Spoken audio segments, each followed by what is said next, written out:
Professor Zelthor's xenobiology class had seen many peculiar things over the years, but nothing could have prepared the assembled students for what walked through the door on that ordinary Tuesday morning. The human student Marcus Chen entered the lecture hall with his usual confident stride, but this time he wasn't alone. Beside him, connected by a simple woven leash, walked a creature that made every alien in the room freeze in their seats. The Vrexian student's scales turned pale blue with shock. The Keltorian delegation's tentacles went rigid. Even Professor Zelthor, a seasoned educator who had taught comparative biology for 3 decades across 12 systems, felt his primary heart skip a beat.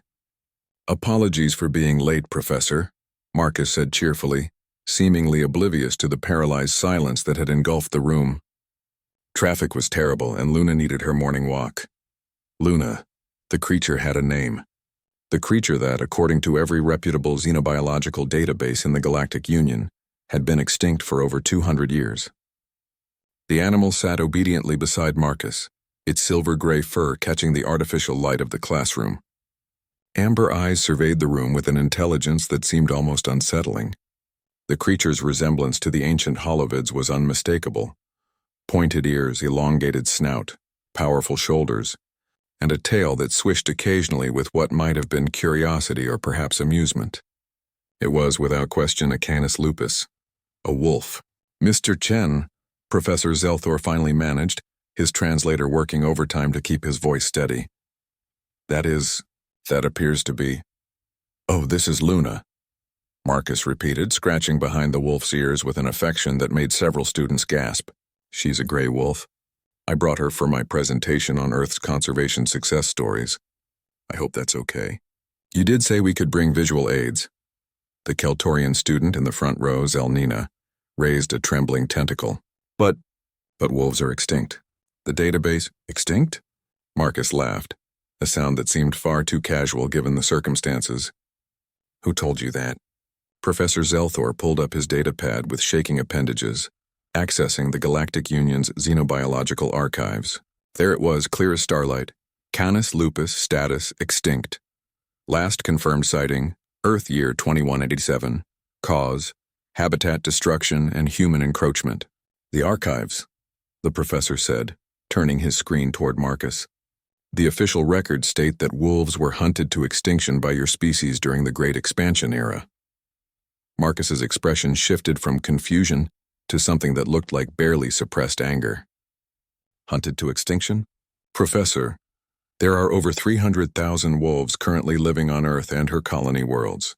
We brought them back from the brink almost 400 years ago." The silence that followed was deafening.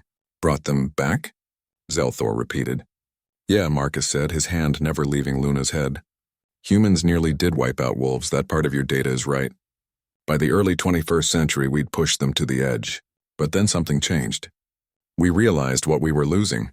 Not just wolves, but hundreds of species. So we fought like hell to save them." He gestured to Luna, who looked up at him with obvious trust. "We created protected territories, reintroduction programs.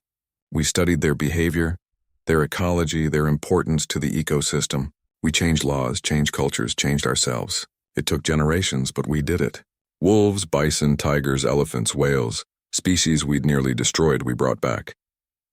A Vrexian student, braver than the others, spoke up. "But the data suggests humans eliminated them because they were dangerous, predatory. Why would you bring back something that could harm you?" Marcus smiled, and there was something fierce in that expression, something that reminded Zelthor uncomfortably of the predator sitting calmly at the human's feet. "Because they're family." "Family?" Several students echoed in disbelief. "Wolves and humans, we go back 30,000 years.